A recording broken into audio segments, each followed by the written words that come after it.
Okay, magandang araw po mga kanumero. Nandito naman po tayo para i-compare ang circumference and area of the circle. Noong nakaraan, puro tayo perimeter.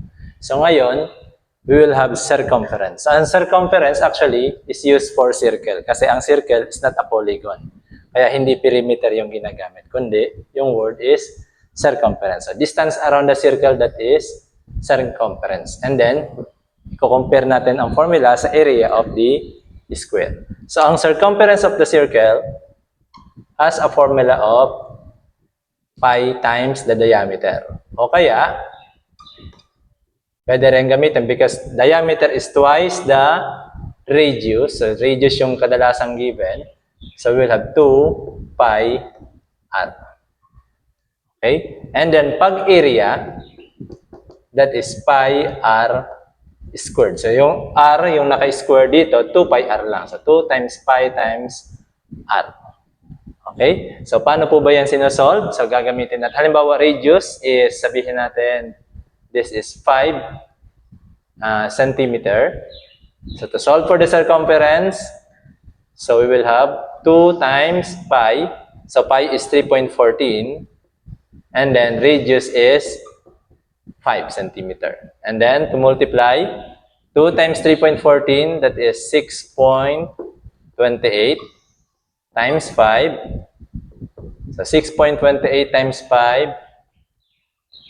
5 times 8 is 40, carry 4. 5 times 2 is 10 plus 4 is 14, carry 1. So, we have 31. And then 1, 2, so 31.4. Or that is, 31.40 or 31.4. So, that is the circumference of the circle. And then for the area, so we will have pi r squared. So pi again is 3.14 and then the radius is 5. So syempre, uunahin muna natin i-square. So 3.14 times 25. And then multiply 3.14 times 25. So 20, carry 2, 5, 1, 7. So 5 times 3 is 15. 2 times 4 is 8. 2, and then 2 times 3 is 6. 0, 5, carry 1. So 8, carry 1. So we will have, walang carry 1. 1 plus 6 is 7. So 1, 2, so the answer is 78.5.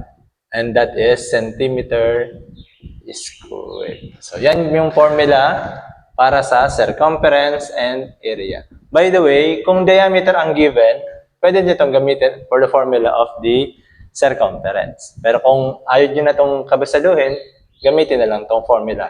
Kung diameter man ang given, is i-divide nyo lang sa 2. So we will now have the radius para magamit mo itong formula. Okay? So this is for the circumference and area of the circle.